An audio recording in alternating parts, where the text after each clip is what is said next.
Transport question काड्रा कापला समय present अच्छा माननीय मंत्री ओडिया भाषा साहित्य और संस्कृति मंत्री रायगड़ा माननीय बाचस्पति महोदय रायगड़ा जिलार लोक महोत्सव चैती को लेकिन माननीय विधायक श्री काड्रा का आपाला स्वामी मुख्य शासन सचिव को जो अभियोग होता से संपर्क में जानवा चाहिए जे मुख्य शासन सचिव को 1/12/2023 मसीह जो ओसवास डायरी 4759 माध्यम अभियोग होता जानवा चाहिए एवं यह उपरे पदक्षेप ग्रहण करा जाए कि मैडम तदंत करा जाइछि पिटिशन डायरी नंबर जहाँकि 3/5/2024 मसीह आगत होता रायगड़ा जिलार अतिरिक्त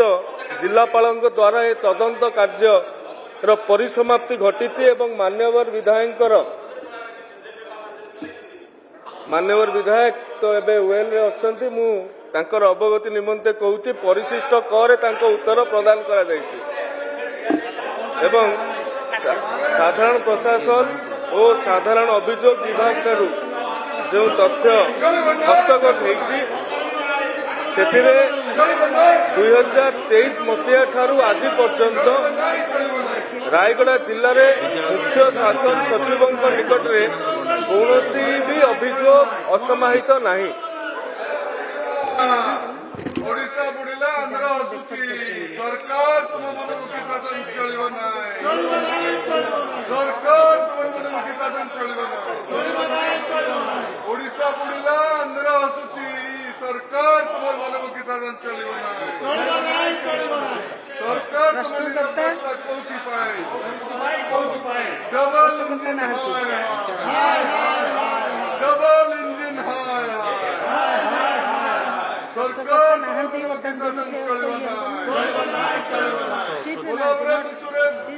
डिस्कशन है उन्हें निरोध कहीं सरकार प्रश्नकर्ता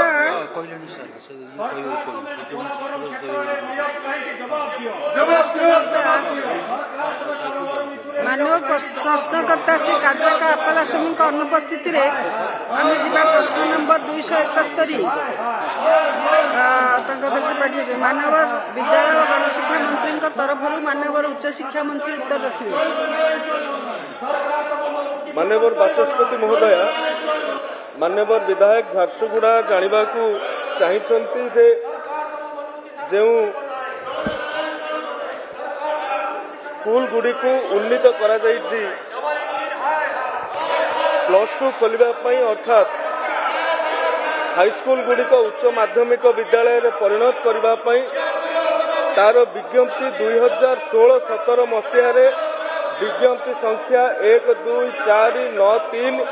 24/5/2016 तारीख रे मैडम प्रकाशित होता एवं तदनुजाई 119 हाईस्कूल को उच्च माध्यमिक विद्यालय में परिणत करा जायथिला सेतेबेले +2 गुड़िक उच्च शिक्षा विभाग रे थिला आज्ञा 2016-17 मसीह विज्ञप्ति बाहरिला परे ताहा उच्च शिक्षा विभाग विद्यालय और गणशिक्षा विभाग को आसीथिला एवं मान्यवर विधायक जानवा चाहिए एथिपाई केते आर्थिक व्यय बराद करा जायछि ये 199 उन्नीत उच्च माध्यमिक विद्यालय 110 गोटी उच्च माध्यमिक विद्यालय को प्राथमिक प्रस्तुति और कार्यक्षम आरंभ होगा बाबद को प्रत्येक विद्यालय को 1 लाख टंका हिसाब रे 110 गोटी को 1,10,00,000 टंका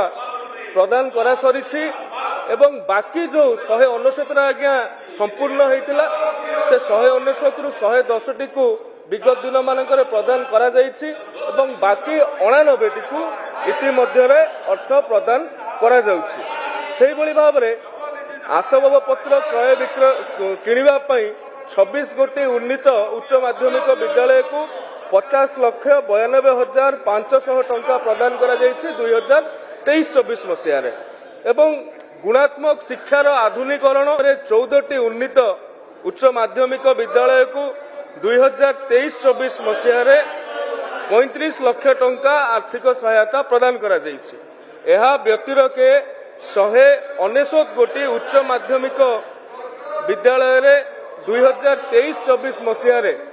ଯେହେତୁ ये विज्ञप्ति द्वारा स्कूल और गणशिक्षा विभाग को आसिला तो सेतेबेले अतिथि अध्यापक पाई मध्य आवश्यक व्यवस्था करा जायतिला। सेथिरे 2023-24 आर्थिक वर्ष रे 6,13,42,400 टंका एवं 2024-25 मसीह रे 7,02,85,400 टंका प्रदान करा जायछि। माननीय प्रश्नकर्ता श्री टंकाधर त्रिपाठी। बाचस्पति महोदय, जो विद्यालय एवं गणशिक्षा विभाग को युक्त 2 पाठ्यक्रम ए विभाग अधीन को गला एवं तत्परे माननीय कांग्रेस दलर सदस्य निवेदन से निज स्थान को जातु प्रश्नोत्तर काल ठीक भाव चलिए सुजोग दिंतु। तापरे